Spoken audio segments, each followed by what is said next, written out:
1807. Extra! Extra! Sejam os primeiros a ler as últimas! Napoleão dá 1 mês de prazo para o príncipe fechar os portos aos ingleses! Estás sabendo muito de política, ô papelista. O que é que tem nesse pasquim que estás a vender? Como posso saber se eu sou cego? Agora você vê. É o menino que lê pra ele. Me larga, como é que eu posso ler se eu sou analfabeto? Vai, some daqui. Não quero mais ver-te pela frente.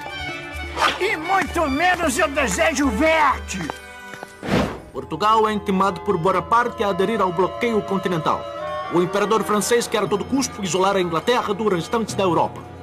Ah, este corso é infernal. Em 10 anos passou de soldado a imperador. Não é uma besta como tu que vais ficar sargento até morrer. Esse é das gordotas, hein? Veio mais cedo hoje, Dom Araújo. Alteza, Napoleão exige o rompimento com a Inglaterra. Quer ainda a prisão dos ingleses residentes em Portugal e o confisco de seus bens. Acho que podemos aceitar as exigências de Napoleão. Podemos dizer ao embaixador que... Hein? Não é assim tão simples. Quero conversar primeiro com os outros ministros. Reúno o Conselho de Estado. Justamente com as coisas mais urgentes é que não devemos agir com precipitação.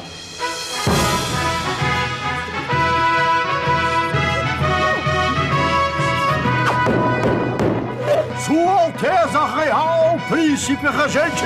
E os meus conselheiros comecem a aconselhar. Majestade, não podemos romper com os ingleses. Temos uma aliança de séculos. O prejuízo comercial seria enorme. Temos que resistir aos franceses. Resistir a Napoleão. A Europa inteira se rendeu às suas forças. Vossa Alteza conheceis bem o estado lastimável das nossas tropas. Não metem medo a ninguém. Se franceses e espanhóis nos atacam juntos, estamos lascados. Majestade, a solução pode estar num caminho até hoje nunca trilhado por outro monarca português ou por nenhum outro rei da história. Não pode ser pior do que este dilema. Diga lá, Dom Rodrigo, que caminho é este? Mudar a corte para o Brasil. Hein? Mudar para o Brasil? Para a nossa colônia americana? Quem? Nós, a Nossa Alteza Real? Vossa Alteza Real, Vossa Real Família e todo o governo. Estás a aconselhar uma fuga ao Dom Rodrigo? Uma mudança provisória de capital, Majestade. Portugal não é nem a melhor nem a mais essencial parte do Império Português e vive constantemente ameaçado por nações inimigas e pressionado pelas amigas. O Império Português, que também chega até a África e a Ásia, pode ser governado de qualquer lugar nas colônias e assim ser mais integrado. Não é uma ideia nova, Alteza. O padre Vieira sonhou com a corte no Maranhão. Pombal chegou a preparar naus para a mudança. Não é um simples passeio, Dom Rodrigo. Temos que considerar os perigos de uma viagem marítima. Uma solução menos drástica, Alteza, seria enviar apenas vosso filho, o príncipe herdeiro, para o Brasil. Perde-se o reino, mas preserva-se a coroa e a dinastia. Palácio de Queluz. Acudam! Ai, que os demônios estão a me levar! Calma, minha mãe. É o Joãozinho, seu filhinho. Desde que a rainha Dona Maria I foi declarada incapaz de governar por problemas mentais, o príncipe Dom João é o regente. Ah, e quem são esses querubins? São as princesinhas, as infantas. Venham dar um beijo na avózinha, hein? Olha lá os netinhos, hein? Dom Miguel e Dom Pedrinho. Ai, que lindos! Tomei uma decisão. Pedro não vai sem a família real. Ou vamos todos ou todos ficamos. Só não decidi ainda se vou ou se fico. No Palácio de Fontainebleau, em Paris, o causador de tudo, ou quase tudo, Napoleão. A coroa portuguesa continua me enrolando. Não me oferece prova alguma de lealdade. Tenho o exército mais temido da Europa na fronteira espanhola, pronto para invadir o território lusitano. Lá, eles acham que estão me enganando? Eu queria invadir, ou melhor, entrar em Portugal como amigo, mas já que eles me querem como inimigo, voilà. E agora, minha Santa Bárbara, o que Vossa Alteza vinha a fazer? Rejeita o bloqueio continental desse perverso gaulês ou confisca os bens dos ingleses? Vossa Alteza não decidiu se vai ou se fica. No que vai dar essa história? Hein, meu São Jerônimo? Palácio de Queluz, Lisboa, 1807. ¡No me voy a Brasil, no muerta! Bem, pode ser que vá, pode ser que não. Desde 1802, o príncipe e a princesa vivem separados. Até golpe de estado contra o marido, Dona Carlota já tentou, declarando-o louco. Dom João vive no mosteiro de Mafra e Dona Carlota no Palácio de Queluz. Enquanto isso, o exército francês marchava pelos Pirineus, norte da Espanha, rumo a Portugal.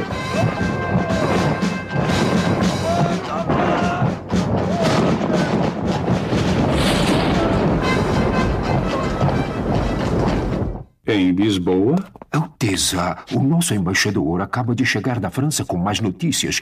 Se Portugal não fizer... O que eu quero? A Casa de Bragança, dentro de 2 meses, deixará de reinar na Europa. Estas são palavras de Napoleão. E nada que Dom João fizesse agora ia deter Napoleão. Foz do Rio Tejo, Lisboa. Não se ingleses! Dom João fica do lado dos ingleses, não se submetendo aos caprichos de Napoleão. Os britânicos escoltam a frota portuguesa, fazendo jus à aliança do passado. Sir Sidney Smith, aceita refugiado britânico? Lord Strangford, quer me explicar se nós ingleses somos inimigos ou guarda-costas de Portugal? Well, até onde eu sei, estamos tentando ludibriar Napoleão com uma aparência de guerra. Minhas ordens são bombardear Lisboa e capturar a frota caso o príncipe regente se recuse a ir para o Brasil. Quais as chances do príncipe decidir não embarcar? Eu diria que é 50%. Aposto 1 libra a 1 shilling que ele fica. Fechado.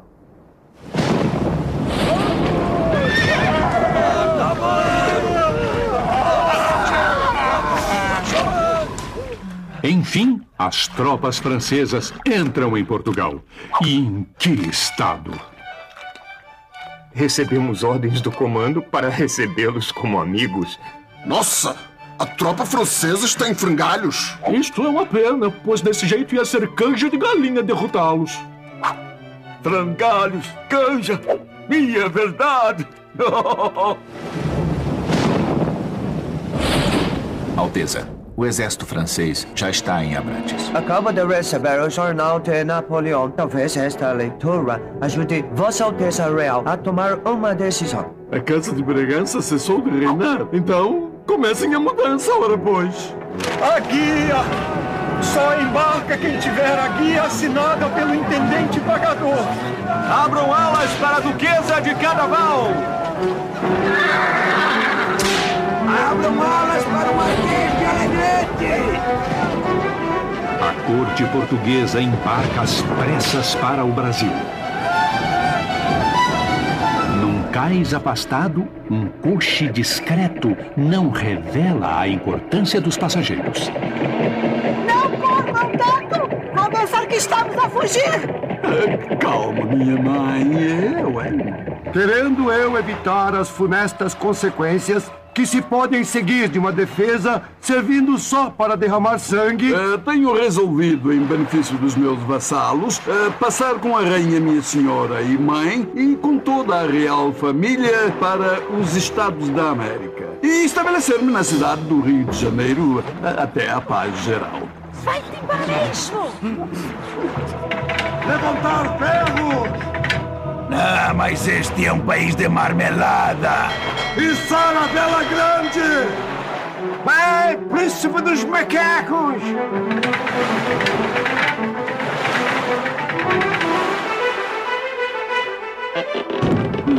Meu São Jerônimo e minha Santa Bárbara que protejam Vossa Alteza. Velho babão! Lisboa, 29 de novembro de 1807, 7 horas da manhã. as naus portuguesas e inglesas trocam saudações amistosas.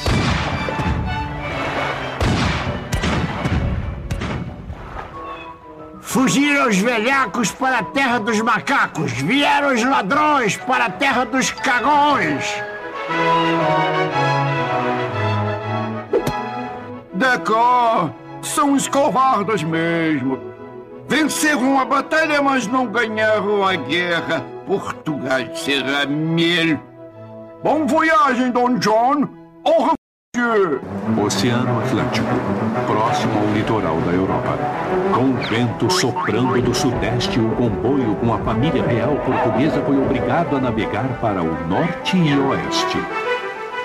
Desarmem o bastalhão e as vestas! Vamos seguir só com a vela grande! O convento está cheio de passageiros e as infiltrações começam a aparecer!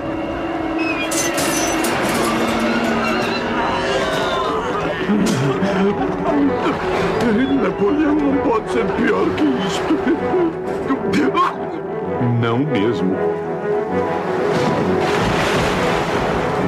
Mas bons ventos aparecem e a frota pode rumar tranquila para o sul. 4 navios ingleses escoltam a corte portuguesa ao Brasil. A próxima parada será em Cabo Verde. Mensagem da nau Príncipe Real, almirante. O príncipe Dom João decidiu ir para o Brasil sem fazer nenhuma parada. O comboio se divide. Uma parte vai direto para o Rio, enquanto Dom João segue para a Bahia. Meados de janeiro de 1808. É sempre assim. Quando se chega ao Equador, é esta calmaria. Levam-se 10 dias para percorrer 30 léguas, o que com bom vento se faz em 10 horas. Pelo menos diminuiu o chacoalhar do navio. Mas a água está podre e não aguento mais beber vinho de péssima qualidade. Ai, e esse calor equatorial na moleira. Falando em moleiras... A cabeça de Vossa Alteza está infestada de piolhos. O que estás esperando? Saca-me los pelos, tosa tudo! Imprestável! Enquanto isso, na fortaleza de Santa Cruz, em Niterói... São os ingleses? Não, é um brigue português! Avisem o vice-rei! Excelência, o brig voador traz notícias da corte. 3 dias depois, metade do comboio chega ao Rio. Então, não estamos em guerra contra a Inglaterra? Não, senhor Conde dos Arcos. Estamos mais unidos do que nunca. E vamos declarar guerra à França. Precisamos preparar o Rio para receber a corte, limpar a cidade, alojar os viajantes, estocar alimentos. Quantas pessoas o senhor calcula que virão? De 5 a 10 mil almas. Mas, no fundo, ninguém sabe. Devia ter mais de 10.000 almas. Do jeito que a embarcação estava lotada. E digo mais, pobres almas. E pior, uma delas era eu. Mi marido me paga. Salvador, 22 de janeiro de 1808. E vem o príncipe, a princesa, a rainha e mais um mundaréu de gente, não sabe? Oxe, mas será que vão ficar em Salvador ou vão descer pro Rio? Depois que o príncipe conhecer Salvador, não vai querer saber de outra terra, não. Vão pra casa. Tem que ficar bonita pra receber a corte. Mas como é que chegam assim sem avisar? Não vai dar...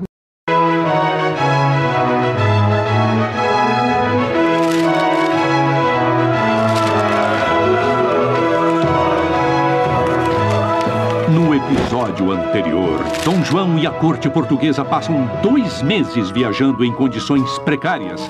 Para piorar a situação, as naus superlotadas recebem certos tripulantes que não foram convidados, os piolhos. Venha cá, meu rei. Salvador, 22 de janeiro de 1808. E vem o príncipe, a princesa, a rainha e mais um mundaréu de gente, não sabe? Oxe, mas será que vão ficar em Salvador ou vão descer pro Rio? Ah, depois que o príncipe conhecer Salvador, não vai querer saber de outra terra, não. Vamos pra casa. Tem que ficar bonita pra receber a corte. Mas como é que chegam assim sem avisar? Não vai dar nem para preparar uma festa decente. Mande desocupar o palácio e a casa de relação. A cidade de São Salvador, que até 1763 havia sido a capital da América Portuguesa, se prepara às pressas para receber os ilustres visitantes. Esta terra é uma maravilha, digna de Vossa Majestade. Se tivéssemos sido avisados antes, Vossa Majestade teria uma recepção inesquecível, com os quitutes da terra, acarajé, abará. Fica, meu rei. Mas sou o príncipe regente, pois não? E não te preocupe, senhor Conde da Ponte. É fácil perceber que a gente é boa, a cidade é formosa e a comida nem se fala. Mas é um pouquinho apimentada, eu diria. Adulador, quanta rasgação de seda. Ai, que calor. Será que o príncipe vai abrir os portos, Lisboa? Já entreguei o memorial ao governador. Agora temos que aguardar. Veja, meu rei, os navios estão cheios de mercadorias e não podem zarpar. É verdade. Eles só podem ir da colônia para a corte por ordem minha. E Portugal está nas mãos dos franceses, sabe-se lá até quando. Eis aqui um memorial, Alteza, em nome do comércio baiano, suplicando a Vossa Alteza a liberação dos navios para outros países. Portugal proibia as colônias de fazerem comércio direto com outros países. Dom João atende ao povo baiano e, em 28 de janeiro, decreta a abertura dos portos às nações amigas. Que sejam admissíveis nas alfândegas todos e quaisquer gêneros das potências que se conservam em paz e harmonia com a minha real coroa. O que Dom João concedeu era, na verdade, inevitável. Com a península em guerra, os produtos precisavam encontrar outro canal de exportação. E o tratado secreto com a Inglaterra obrigava Dom João a abrir algum porto no Brasil só para os ingleses. A única nação amiga com quem se podia comercializar era a Inglaterra. Mas a Carta Régia abria os portos para todas as nações que, em breve, iriam concorrer com os ingleses.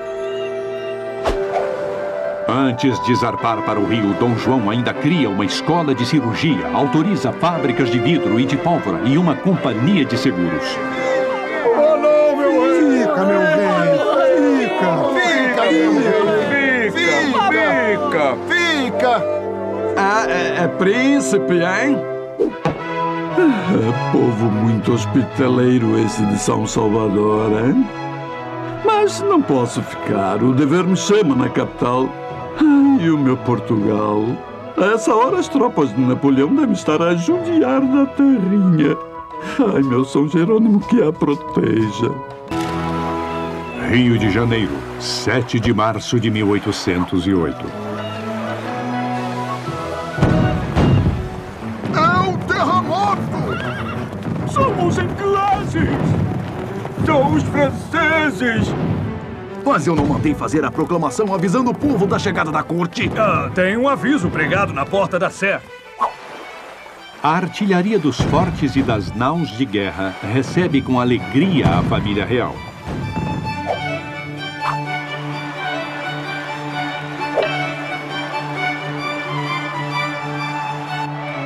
O Rio, apesar de ser a sede do vice-reinado, não era uma cidade tão rica como Salvador.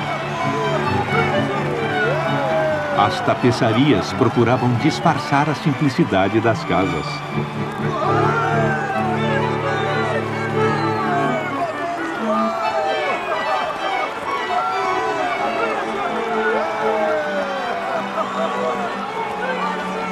As festas prosseguem por 9 dias e 9 noites.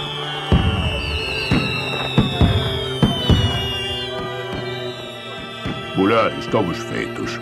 Com a vinda do príncipe, vou me tornar fornecedor da Casa Real.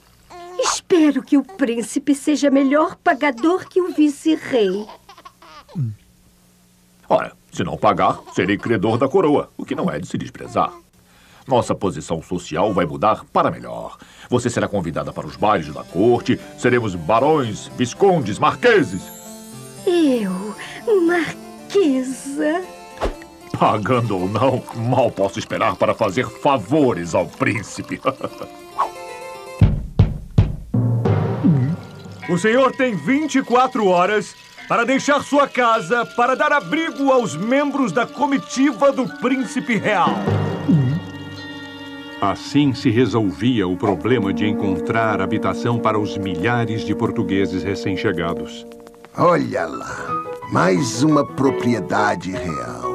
Não, é prédio roubado. Que nada, ponha-se na rua. O Porto do Rio de Janeiro não estava preparado para receber de um dia para o outro navios do mundo inteiro. Quanto movimento! Não para de chegar e sair navio. É que agora os navios de Londres, África, Oriente e até da Oceania vêm para o Brasil sem precisar passar por Lisboa. As mercadorias estrangeiras estão a preço de banana. E o preço da banana foi para as nuvens. É a lei da oferta. Os navios que partem querem encher os porões com produtos do Brasil. Falta açúcar, banana, fumo, café e o preço aumenta. Os aluguéis também subiram. Pudera, o rio está entupido de gente. E não para de chegar a Portuga. E eu que achava que com a vinda da corte viveria que nem rei. Os produtos brasileiros estão caros e os importados não nos servem. O que eu vou fazer com patins de gelo? Vou transformá-lo em maçaneta de porta? O Brasil é mais da Inglaterra do que dos portugueses. E o povo brasileiro, como é que fica? Os ataques dos índios atrapalhavam os planos da coroa de navegação dos rios. Uma carta régia do príncipe decreta que... Havendo demonstrado quão pouco útil era o sistema de guerra defensiva, deveis considerar principiada contra estes índios antropófagos uma guerra ofensiva, sempre todos os anos nas estações secas. Os conflitos entre portugueses e os povos indígenas perdurariam por muitos anos. Enquanto isso, na sala do trono, Dom João recebe seus súditos para a cerimônia diária do beijamão.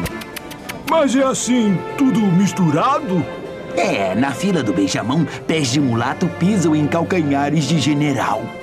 Vossa Alteza, eu era secretário em Lisboa e agora eu e minha família passamos fome. Fique tranquilo que Sua Alteza vai lhe arranjar um carguinho na dispensa real, hein? Dona Francisca, como vai a saúde, hein? O príncipe se recorda do meu nome. Conheço todos os meus vassalos. Então, já libertaram o teu filho? Continua preso, Alteza. O pobrezinho não fez nada. Pois vais levar uma carta minha ao Major Vidigal. Ai, Deus, que perda de tempo. Precisas ver a casa que me arranjaram. Um lixo. Cheira mal como um pântano. E o calor? A cidade inteira fede. Pior que o pior dos bairros de Lisboa. Pior que a Alfama. Se para uns lhes falta moradia decente, outros não podem se queixar. Como em Portugal, Dom João ganhou nos trópicos um refúgio afastado da corte. Até meados de 1700, o bairro de São Cristóvão era uma próspera fazenda da Companhia de Jesus. Quando o Marquês de Pombal expulsou os jesuítas e confiscou os seus bens, a terra foi retalhada em lotes. Um desses lotes foi parar na mão do judeu convertido ao catolicismo Elias Antônio Lopes. Descendente de libaneses, ele ficou conhecido como o Turco Elias. Uns 10 anos antes da família real chegar ao Brasil, ele adquiriu uma grande residência no local mais alto da antiga fazenda, dando de presente a Dom João em 1809. Muito generoso esse Elias, hein? Só peço, Alteza, uma pequena compensação pelas reformas e uma modesta mensalidade para a conservação. É justo. Além de uma excelente pensão vitalícia dada pela corte, Dom João o nomeou cavaleiro fidalgo da Casa Real e corretor da Casa Adjunta do Comércio. Como no castelo de Mafra, em Portugal, Dom João tinha achado uma morada perfeita. A cerca de 5 quilômetros do centro do Rio estava a Quinta da Boa Vista. E a vista é boa mesmo, é? D'accord. Lindíssima. Eu, Debré, pintava na corte de Napoleão, mas quando ele caiu, a coisa não ficou tão boa para o meu lado. Agora estou pensando em deixar a França com os meus amigos artistas para pintar minhas aquarelas no Brasil. Mas isso só quando nossa história chegar em 1816, oui? Um dia ficarei famoso. Abientou! Se aproxima dos seus súditos, instaurando na capital o ritual do beijamão. Uma igreja, um jardim e muitos títulos, ora pois. Rio de Janeiro, horto da fábrica de pólvora. Pedrinho, prova esta cana, Pedrinho. Hã? Docinha, hein? Mais doce que a cana comum. É cana de caiena. Cana caiena? Que engraçado. Daí vem a cana caiana. O governador da Guiana mandou para comemorar nossa vitória sobre a França. Conquistar a Guiana Francesa era uma ideia antiga. Assim que chegou ao Rio, Dom João declarou guerra à França. Mas eles lá e eu cá, hein? As forças luso-britânicas desembarcaram em Cayena, capital da Guiana Francesa, no início de janeiro. Vamos! Depois do combate, o governador francês rendeu-se em 1809. Foi a vingança de Dom João contra Napoleão. Além da cana, o governo da Guiana Francesa enviou também a noz moscada, o cravo da Índia, a caramboleira, o abacateiro e a fruta-pão. Essa nossa vitória sobre a França rendeu frutos mesmo, hein? O horto foi uma criação do chefe da fábrica de pólvora que Dom João transformou em jardim botânico em 1811. Ele foi inspirado nos moldes do Jardim Botânico da Ajuda, em Lisboa, onde já se colecionavam plantas do mundo inteiro e se faziam experiências para fins econômicos e medicinais. Em 1810, quando se tentou plantar o chá de Macau, uma colônia de 200 chineses foi trazida para auxiliar no cultivo. Enquanto isso, no paço... Majestade, os músicos da Capela Real trazem um pedido à Vossa Alteza. Os meus músicos! Como tem passado, hein? Alteza, são todos músicos portugueses da melhor categoria. Não podem ser regidos por um padre mulato que nunca saiu da colônia. Mas que o Zé Maurício é bom sim. De fato, o mestre de capela da Catedral da Sé, padre José Maurício Nunes Garcia, encantou Dom João, amante da música sacra. Ai, mas sua música é celestial. José Maurício compôs cerca de 70 obras na época em que foi mestre de capela. Dom João gostava tanto dele que o condecorou com a Ordem de Cristo.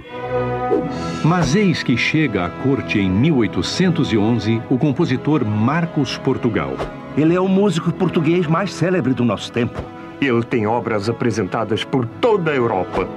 É verdade. E tem mais, Alteza. Esse padre José Maurício ainda por cima tem 3 filhos. É um escândalo. Ah, é? Tens certa razão. 3?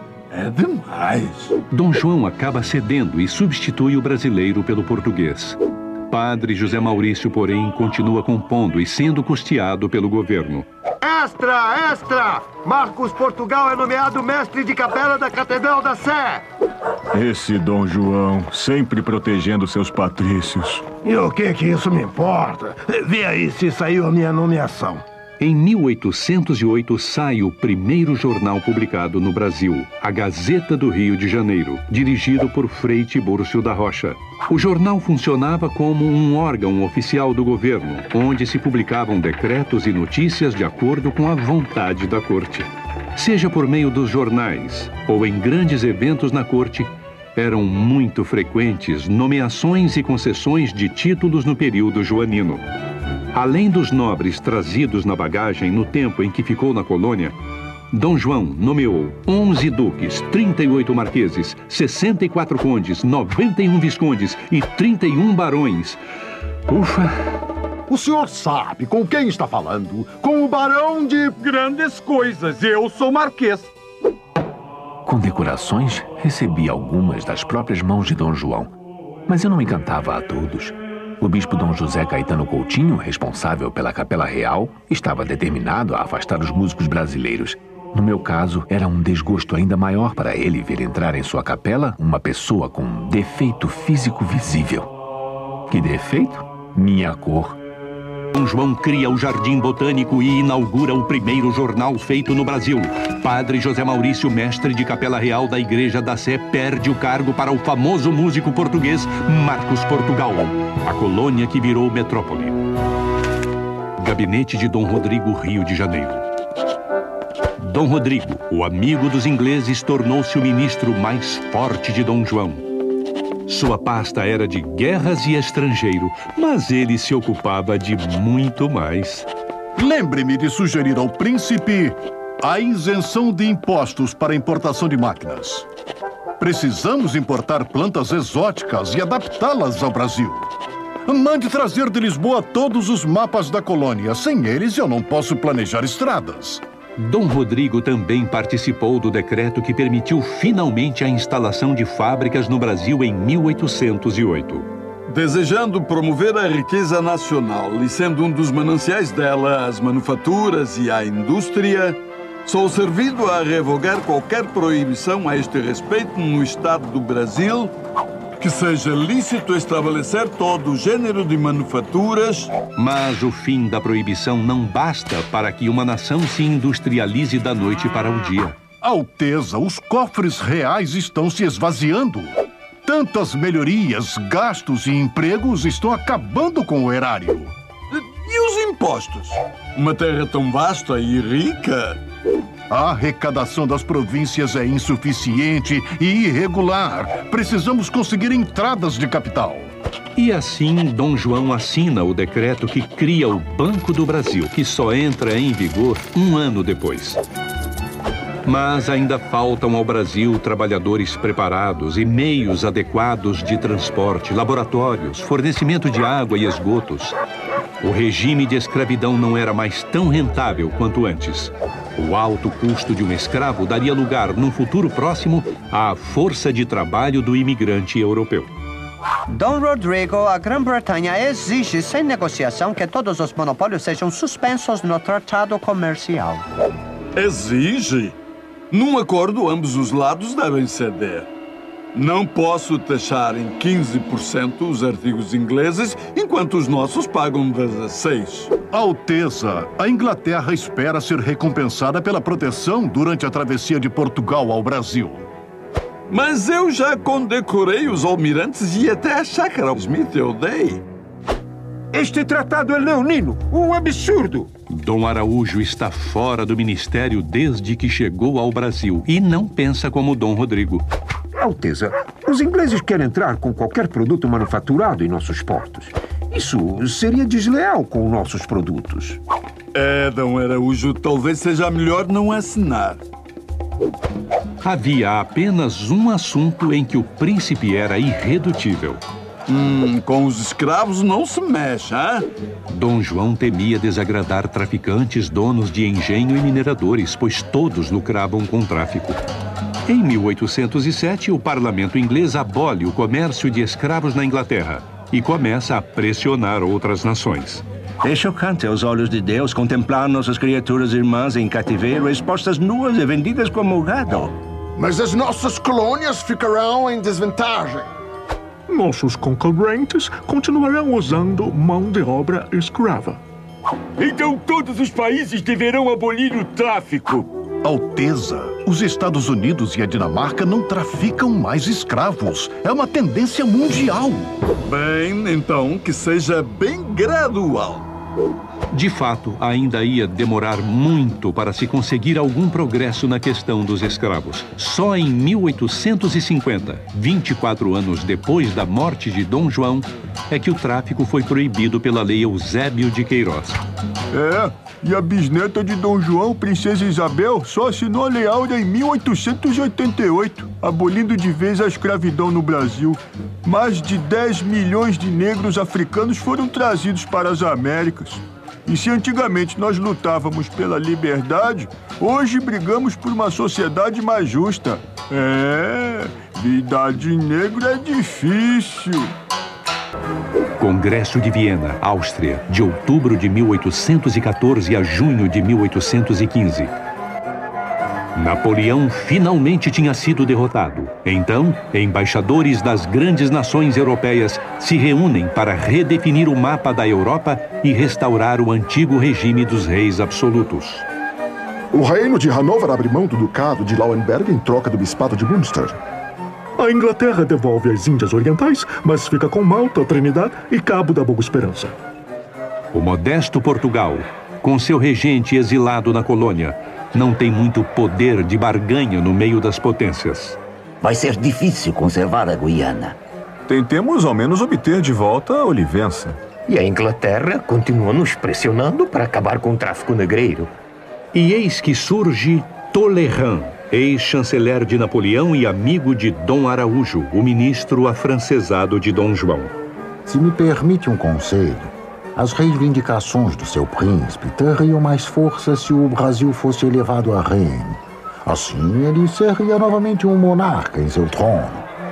Assim, o Congresso reconhece Dom João como príncipe regente do Reino de Portugal e do Reino do Brasil.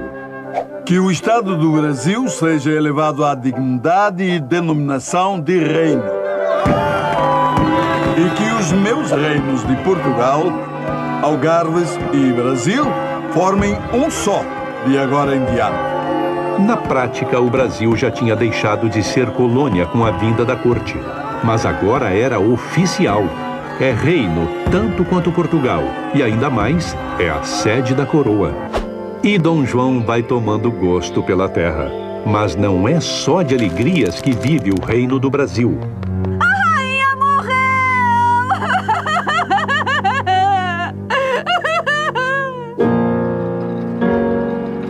Carlota Joaquina e Dom João têm um novo desafio: assumir o papel de rei e rainha.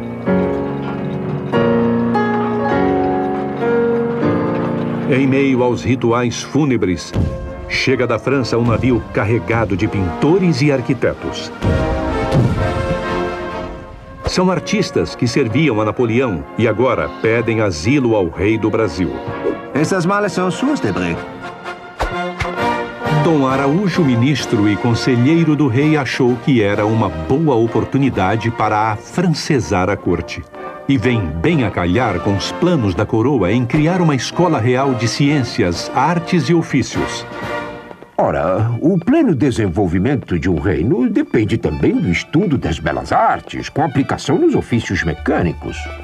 Eram artistas com habilidades diversas, liderados por Joaquim Le Breton, o arquiteto Grandjean de Montigny, os pintores Debré e Tonnet, os escultores Irmãos Ferrez e muitos outros.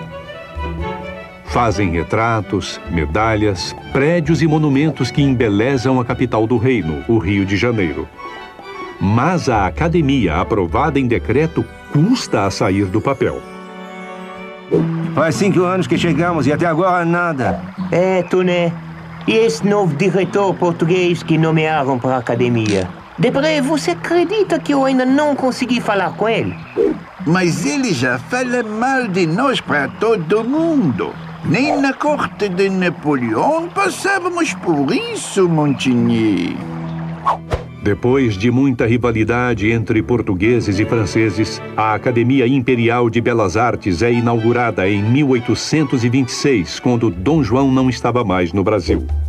Debré inovou, pois não pintou apenas a nobreza, retratou também os escravos, os índios e os populares daquele período, fazendo um verdadeiro registro do cotidiano do país em que ele viveu 16 anos. Quando eu cheguei, confesso, Fiquei espantado. Pensei que foi fácil lidar com uma realidade totalmente diferente do que eu estava acostumado. Eu que pintava no estilo neoclássico, o ideal grego de perfeição, tive dificuldade com a luz dos trópicos. Depois fui me acostumando, creio que movido pela curiosidade. Curiosidade pelo exotismo das paisagens, pela diversidade dos hábitos e costumes deste povo. Ah, foi a viagem mais pitoresca que fiz em minha vida. A primeira morre na mesma época em que chega à corte um grupo de artistas franceses. Casamento arranjado, sonho frustrado. Viena, Áustria, 1817. Oh, é o cortejo do embaixador de Portugal. Sua Excelência, o embaixador extraordinário de Dom João VI, Marquês de Marialva. Venho em nome do muito alto e poderoso Senhor de Portugal, do Brasil e de Algarves, suplicar ao muito alto e poderoso Senhor dos reinos da Áustria e da Hungria a graça de conceder a mão da sereníssima arquiduquesa Maria Leopoldina Josefa Carolina ao príncipe Dom Pedro de Bourbon e Bragança, herdeiro do trono português. Eis a efígie do seu futuro consorte. Que bonito! Dona Leopoldina casou-se à distância através de procuração. Seu irmão Carlos fez o papel de Dom Pedro na cerimônia. Eu sempre disse que um dia queria ir para a América. Os brasileiros, e principalmente os índios, estão mais próximos da natureza e são menos corrompidos. Ai, espero encontrar um novo mundo, menos corrupto. Li tudo sobre o Brasil. Estudei seus mapas, sua história e sua língua. Além das damas de honra e outros serviçais, Dona Leopoldina leva uma equipe de artistas e cientistas, como o pintor Thomas Ender, o zoólogo Netterer, o botânico Paul e os naturalistas Spix e Martius. Não vejo a honra de me deparar com este exótico mundo.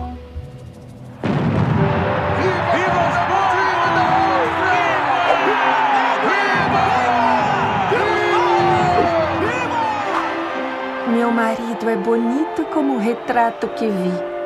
Meu sogro tem uma aparência bondosa.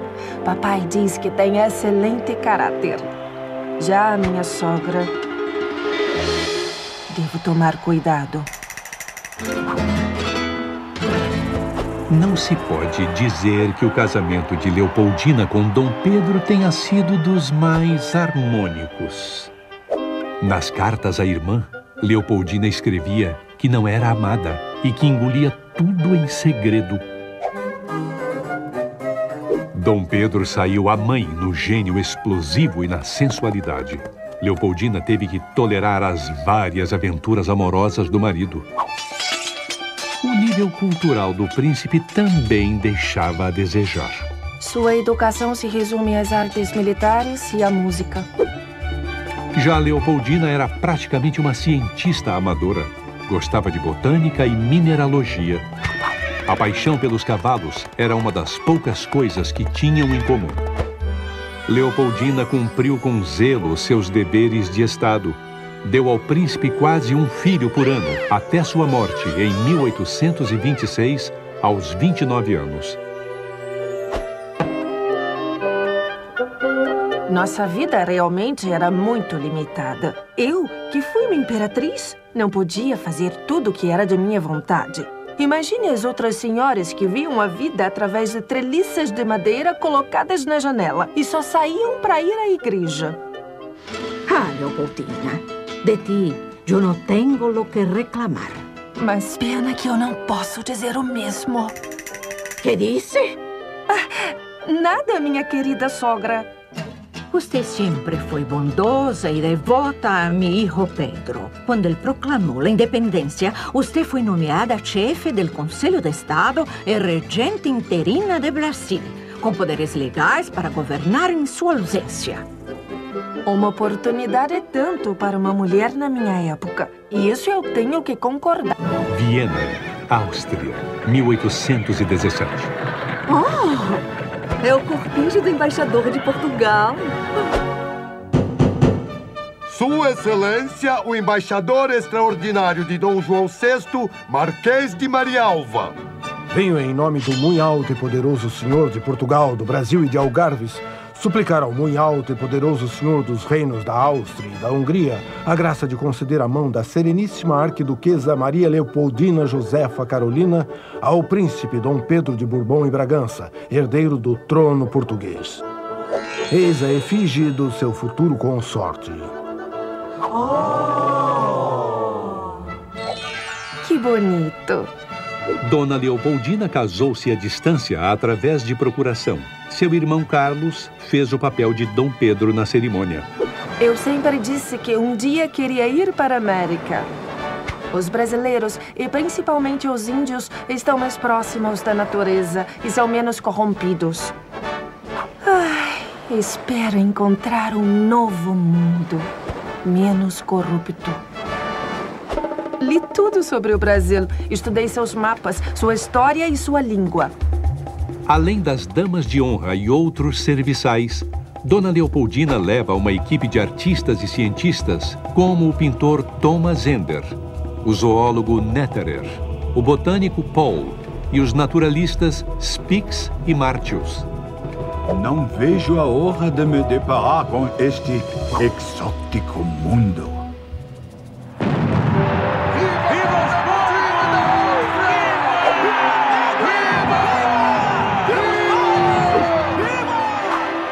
Meu marido é bonito como o retrato que vi. Meu sogro tem uma aparência bondosa. Papai diz que tem excelente caráter. Já a minha sogra... Devo tomar cuidado. Não se pode dizer que o casamento de Leopoldina com Dom Pedro tenha sido dos mais harmônicos. Nas cartas à irmã, Leopoldina escrevia que não era amada e que engolia tudo em segredo. Dom Pedro saiu a mãe no gênio explosivo e na sensualidade. Leopoldina teve que tolerar as várias aventuras amorosas do marido. O nível cultural do príncipe também deixava a desejar. Sua educação se resume às artes militares e à música. Já Leopoldina era praticamente uma cientista amadora. Gostava de botânica e mineralogia. A paixão pelos cavalos era uma das poucas coisas que tinham em comum. Leopoldina cumpriu com zelo seus deveres de Estado.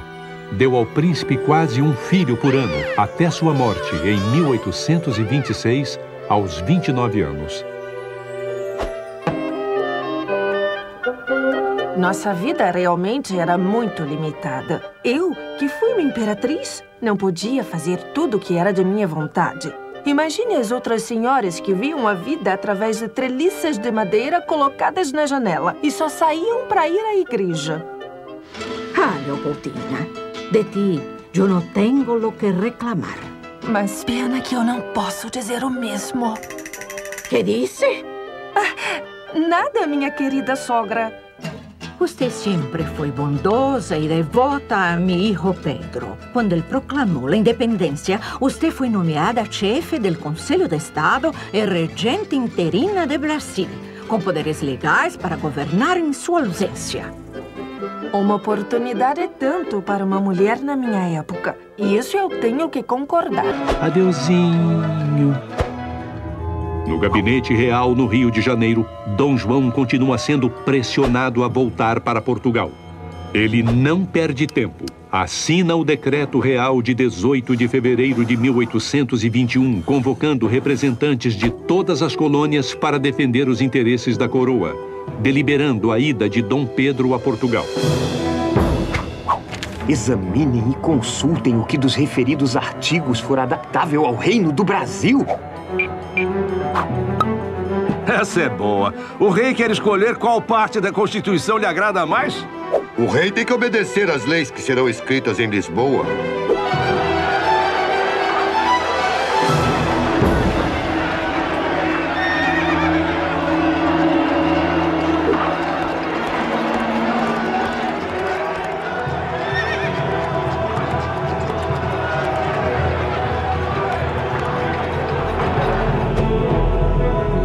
Pedro, avisado com antecedência da rebelião, tenta ler um decreto do rei. El Rei, meu pai, declara aderir e adotar para o Reino do Brasil a Constituição Portuguesa, salvas as modificações que as circunstâncias locais tornarem necessárias. Não basta! É preciso jurar a Constituição que está se fazendo em Lisboa sem restrições!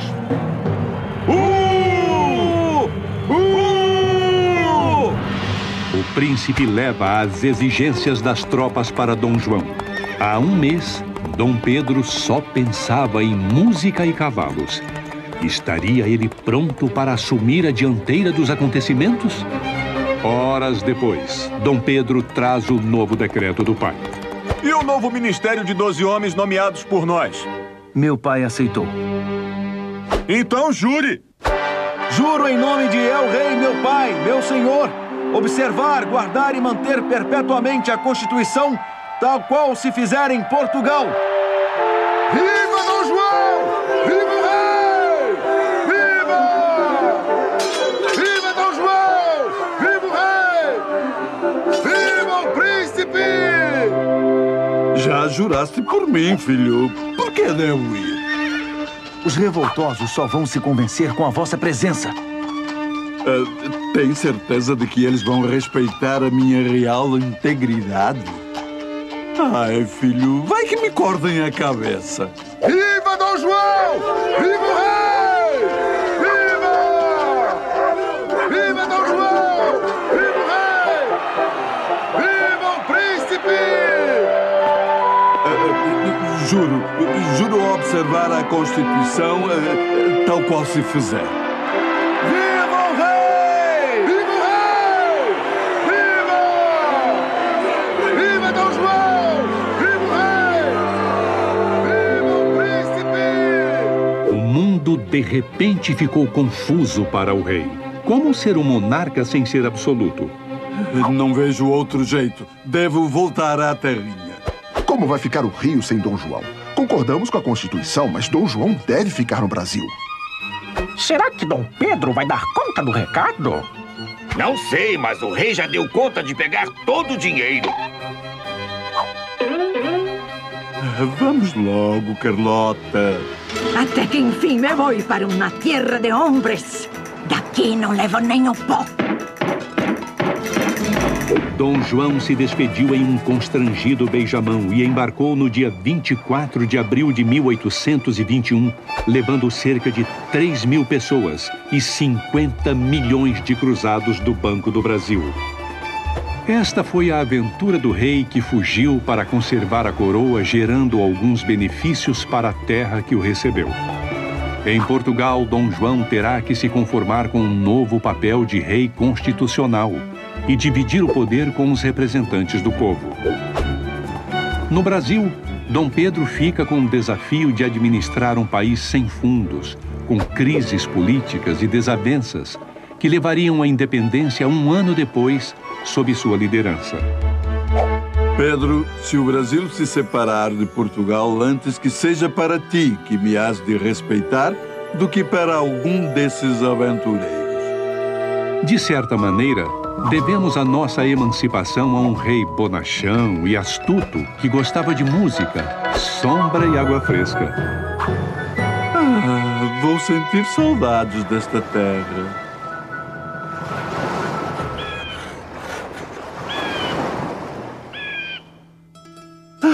Se fosse por mim, eu ficava. Mas Vossa Majestade, neste momento histórico, não está com todo esse poder.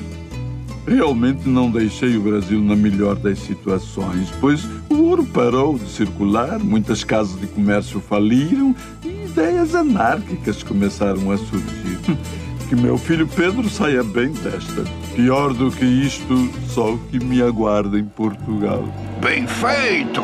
Tá com medo, é, seu burrabutas? Ah, Napoleão, você está aí, é? Pois saiba que tu foste o grande causador disto tudo. Não tenho culpa se fugir é sempre sua única solução. não tem pulso firme para resolver seus problemas como ele. Desculpe interromper, mas Vossa Majestade teve pulso firme sim, para raspar os cofres, não deixando um tostão para nós brasileiros. Assuntos referentes ao Brasil, agora faça o favor de tratar com Dom Pedro, viu? Oh, seu filhinho agora quer ser imperador? Família insolente. Mas tenho que admitir que Dom João foi o único que me enganou. Então, au revoir. Adeusinho, viu? Essa historinha que você acabou de assistir é baseada no livro em quadrinhos Dom João Carioca,